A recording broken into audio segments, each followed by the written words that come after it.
तो फाइनली एक लंबे इंतजार के बाद फाइनली यूके एंड इंडिया ने एक free trade agreement deal sign कर लिया है और ये इंडिया का दूसरा मेजर एग्रीमेंट है जो किसी यूरोपियन कंट्री के साथ इंडिया ने साइन किया है।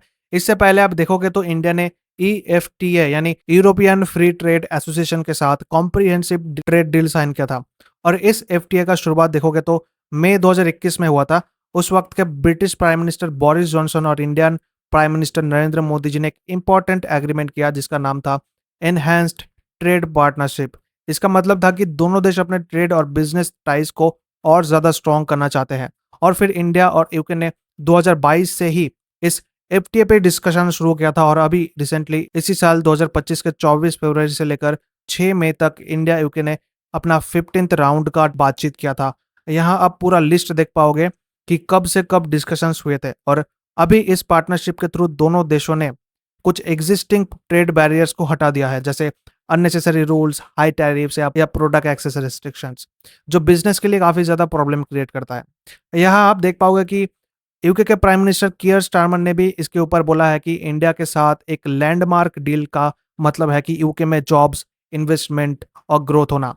ये डील हजारों ब्रिटिश जॉब्स क्रिएट करेंगे और बिजनेस के लिए भी नए अपॉर्चुनिटीज लाएंगे और काम करने वाले लोगों के लिए भी जेब में पैसा लाएगा। यहाँ पर हमारे प्राइम मिनिस्टर नरेंद्र मोदी जी ने भी यहाँ पर कहा है कि today marks historic day in our bilateral relationship. मतलब आज हमारे बायलैटरल रिलेशनशिप में एक हिस्टोरिक दिन है।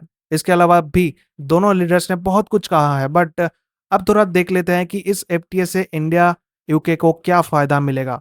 देखिए यहाँ पर PTI रिपोर्ट के अकॉर्डिंग इस FTA का मेन गोल है कि इंडिया यूके के बीच ट्रेड लगभग 34 बिलियन USD पर ईयर तक बढ़ाया जा सके। इससे दोनों देशों को इकोनॉमिक ग्रोथ और नए बिजनेस अपॉर्चुनिटीज मिलेंगे।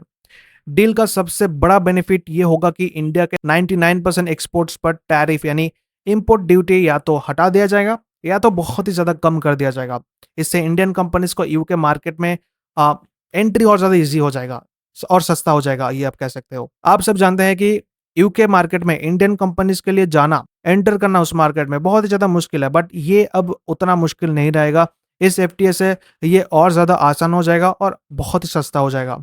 और बाकी यूके के कंपनीज जो whisky, cars and other products India में भेजते हैं उनके लिए भी एक्सपोर्ट प्रोसेस ज्यादा स्मूथ और सिंपल बनेगा। टैरिफ्स, पेपर वर्क दोनों रिड्यूस किया जाएगा और ये एग्रीमेंट दोनों कंट्रीज के बीच ज्यादा वैरायटी के प्रोडक्ट्स का ट्रेड प्रमोट करेगा, जिससे एक्सपेंडिंग द ट्रेड बास्केट बोला जाता है। इसका मतलब यही है कि अब और नए सेक्टर्स भी इस ट्रेड रिलेशन का पार्ट बन सकेंगे। अब थोड़ा और डिटेल में जानते हैं।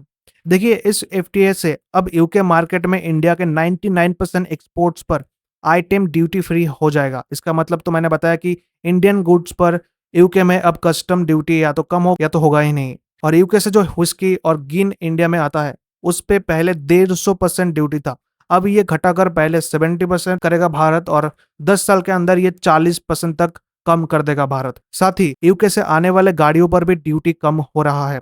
पहले जो ड्यूटी 100% प्लस था, मतलब 100% से भी ज्यादा था, अब वो सिर्फ 10% होगा कोटा के अंदर। साथ ही बिजनेसेस और कंज्यूमर्स के लिए भी फायदा होगा, जैसे इंपोर्ट ड्यूटीज कम होने से इससे इंडियन कंज्यूमर्स को यूके से आने वाले cosmetics, aerospace parts, medical equipment, chocolates, biscuit, salmon fish, soft drink और भी अन्य प्रोडक्ट्स और सस्ते में मिलेंगे इंडियन कंज्यूमर को। और जो एक्सपोर्टर्स है जो यूके में अपना सामान बेचते हैं, अब FTA से इंडियन सेक्टर्स को और ज्यादा बूस्ट मिलेगा, जैसे textile, leather, footwear, sports goods, toys, jewellery, engineering parts, automotive parts और भी अन्य प्रोडक्ट्स पे जो काफी लोगों को रोजगार देते हैं। तो इनडायरेक्टली इससे FTA ट्रेड से इंडिया में एम्प्लॉयमेंट बढ़ेगा। सर्विस सेक्टर और प्रोफेशनल्स की बात करें तो जो इंडियन प्रोफेशनल्स है like yoga teachers, chefs, musicians, business visitors, investors, IT professionals और बाकी प्रोफेशनल्स अब आसानी से यूके में जाके अपना सर्विस दे सकते हैं। और ना केवल सिर्फ प्रोफेशनल, साथ में उनकी फैमिली भी जा सकता है और काम कर सकता है यूके में। प्रोफेशनल्स के अलावा जो यूके में टेम्पोररी बेसिस पे काम करने जाते हैं अब उन्हें भी फायदा होगा, क्योंकि अब इस FTA से उन्हें 2 जगह सोशल सिक्योरिटी कंट्रीब्यूशन नहीं देना पड़ेगा। पहले 2 जगह कंट्रीब्यूशन देना पड़ता था, अब एक ही जगह देना पड़ेगा। पहले इंडिया प्लस यूके दोनों में अलग अलग डिडक्शंस होते थे, अब ये चीज नहीं होगा। अब बस आपको एक ही जगह पे इसका पैसा देना पड़ेगा, मतलब इससे आपका पैसा बचेगा। बाकी अगर आप स्टैट्स देखोगे तो इंडिया जो यूके में एक्सपोर्ट्स करता है वो अब 12.6% इंक्रीज हुआ है और टोटल एक्सपोर्ट्स 14.5 बिलियन तक पहुंच गया है। यूके की बात करें तो यूके से जो इंडिया में इंपोर्ट्स किए जाते हैं उसमें भी 2.3% से बढ़ाकर 8.6 बिलियन डॉलर हो चुका है और ओवरऑल ट्रेड वॉल्यूम 2023 से 2024 में 21.34 बिलियन तक पहुंच गया है और 2022 से 2023 में ये 20.36 बिलियन था, बट ये अब बढ़ चुका है। बाकी आगे देखोगे तो इस एफटीए से और ज्यादा बूस्ट मिलेगा इंडिया यूके के मार्केट में। तो ये जो डील है, ये डील दोनों देशों के लिए विन विन है। जो इंडिया कहता है ना कि यूएस के ट्रेड में कि विन विन सिचुएशन होना चाहिए, जो हमारे कॉमर्स मिनिस्टर पीयूष गोयल साहब है, इन्होंने भी कहा था कि जो डील यूएस के साथ होगा ये विन विन होना चाहिए। अभी यूएस की डिमांड है कि इंडिया इंडस्ट्रियल गुड्स, ऑटोमोबाइल, खासकर electric vehicles, wine, petrochemical products और मेडिकल डिवाइस पर इंपोर्ट टैरिफ कम करे। साथ ही यूएस चाह रहा है कि इंडिया अपनी एग्रीकल्चर मार्केट भी खोले, जिसमें genetically modified crops, dairy products, corn, soybean, apples और आलमंड जैसे यूएस प्रोडक्ट्स के लिए परमिशन मिले। यूएस की तरफ से ये भी डिमांड है कि इंडिया रीमैन्युफैक्चर्ड प्रोडक्ट्स को अलाउ करे, जेनेटिकली मॉडिफाइड फीड को एक्सेप्ट करे और यूएस डिफाइंड डिजिटल ट्रेड और प्रोडक्ट स्टैंडर्ड को इंप्लीमेंट करे।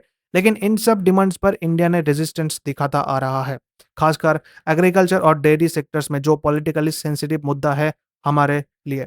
और हम इन सेक्टर्स को प्रोटेक्ट करना चाहते हैं ताकि हमारी किसान और इंडस्ट्रीज की लाइवहुड सेफ रहे। बाकी अभी भी दोनों देशों के बीच नेगोशिएशंस चल रहे हैं और दोनों तरफ से ये उम्मीद है कि एक म्यूचुअली बेनिफिशियल एग्रीमेंट तक पहुंच बन सके। बट फॉर नाउ आप क्या कहते हैं यूके इंडिया के इस फ्री ट्रेड एग्रीमेंट को लेकर? आप जरूर बताइए कमेंट सेक्शन में।